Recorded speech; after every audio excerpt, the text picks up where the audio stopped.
असम के सोनितपुर जिले के अंतर्गत ढेकियाजुली थाना क्षेत्र के बाली पुखूरी गांव में भूमि को लेकर विवाद हुआ। न्याय की मांग करते हुए चांद मोहम्मद अली ने पुलिस अधीक्षक के समक्ष एक प्राथमिकी दर्ज करवाई। साथ ही आज ढेकियाजुली में मीडिया के सामने भी अपनी बात रखी।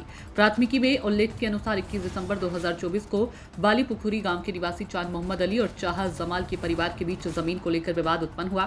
इस भूमि विवाद को लेकर दोनों पक्षों के बीच मारपीट की घटना घटी। बाद में पुलिस के सहयोग से मामला कुछ हद तक शांत हुआ, लेकिन वर्तमान में भी चांद मोहम्मद अली असुरक्षा की भावना से ग्रस्त हैं। प्राथमिकी में लगाए गए आरोपों के अनुसार चाह जमाल का परिवार चांद मोहम्मद अली के घर जाकर मारपीट में लिप्त हुआ। असम से प्रशांत वैश्य की रिपोर्ट। प्रथमते मैं जयजयते मैं সাংবাদিকসকলক मैं सम्मान मैं नमस्कार जनाइছোঁ। द्वितीय नम्बर कथा हल आमार निजर भाई ककार मजत किबा एटा माटी बारी काजिया लागिছিল। काजिया लागार पिছত मोर निजर दखलत माटी मोहम्मद शाहजामाले आহি तामोल पारिब আহিছিলে। मैं हाका बाजार दिওঁত তেখেতে মোৰ ল'ৰাটোক মাৰধৰ কৰিলে। মাৰধৰ কৰি যেতিয়া মাটিত বাগৰুৱাই পেলাই দিলে, বাগৰুৱাই পেলাই দিয়াৰ পিছত তেতিয়া মানে ওলট পালট মাৰপিট হ'ল। হৈ যোৱাৰ পিছত তথাপি সিহঁতে ক্ষান্ত হোৱা নাই। এইটো ডিচেম্বৰৰ 21 তাৰিখ হ'ল। ডিচেম্বৰৰ 21 তাৰিখ হ'ল। আকৌ জানুৱাৰী 8 তাৰিখত আমাৰ ঘৰ বাৰী সিহঁতে এটেক কৰিলে। মানুহক ৰাইজক মাতিলোঁ। ৰাইজ মাতাৰ পিছত আমাৰ নিজৰ মানুহ আহিলে। অহাৰ পিছত সিহঁতক ঘূৰালে। আকৌ জানুৱাৰী 12 তাৰিখত আমি ঘৰত নাছিলোঁ। নাথাকাৰ সুযোগ পায় তেখেতে 20-25 জনীয়া এজন গ্ৰুপ লৈ আমাৰ ঘৰত সোমালে। সোমোৱাৰ পিছত আমাৰ ঘৰৰ ঘনীয়ক আছিলে, মোৰ ছোৱালী আছিলে, মোৰ নাতি ছোৱালী আছিলে, মোৰ বোৱাৰী এজন আছিলে। সিহঁতক চাই সিহঁতক ঘৰত পলালে। পলোৱাৰ পিছত সিহঁতৰ দৰ্জা খিৰিকী ভাঙি ঘৰক মাৰধৰ কৰি ঘৰৰ পৰা উলিয়াই সিহঁতক ওলাই দিলে।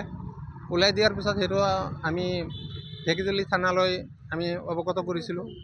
যেতিয়া সিহঁতে আমি কোনো ধৰণৰ সুবিধা পোৱা নাই, নোপোৱাৰ কাৰণে আমি ওপৰ মহললৈ গৈছিলোঁ।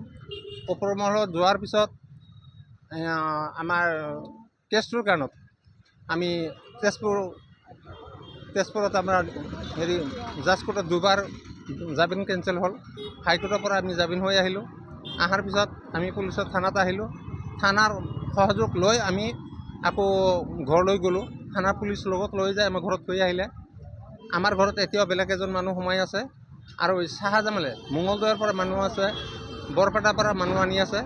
আনি কোন মুহূৰ্তত কেতিয়া মোক আত্মহত্যা কৰিব, মানে মোক মাৰিবৰ কাৰণে মানুহ সিহঁতক গোটাই আছে। তাৰপিছত সিহঁতে এতিয়াও মানে কোনো ধৰণে সুৰক্ষা পোৱা নাই।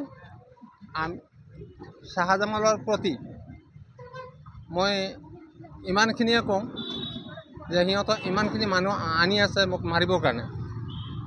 এতিয়া কোনটো মুহূৰ্তত মোক মাৰিব আৰু সিহঁতৰ লগত আৰু কেইবাজন মানুহ লগ ধৰি আছে। বেলেগ তৃতীয় মই আৰক্ষক অধীক্ষক জনাইছোঁ। তাৰপিছত আমি SP মহোদয়ক জনাইছোঁ, DIG মহোদয়ক জনাইছোঁ। আমাৰ তৰফৰ পৰা আমি অনুৰোধ জানো, আমাৰ ঢেকিয়াজুলি থানাৰ ভাৰপ্ৰাপ্ত বিষয়া তেখেতে জানে আমাৰ ফালে চায়, আৰু যদি আমাৰ ফালে নাচায় তেতিয়া আমি গোটেইখিনি পৰিয়াল আহি থানাত আহি আমি আত্মহত্যা কৰিব লাগিব।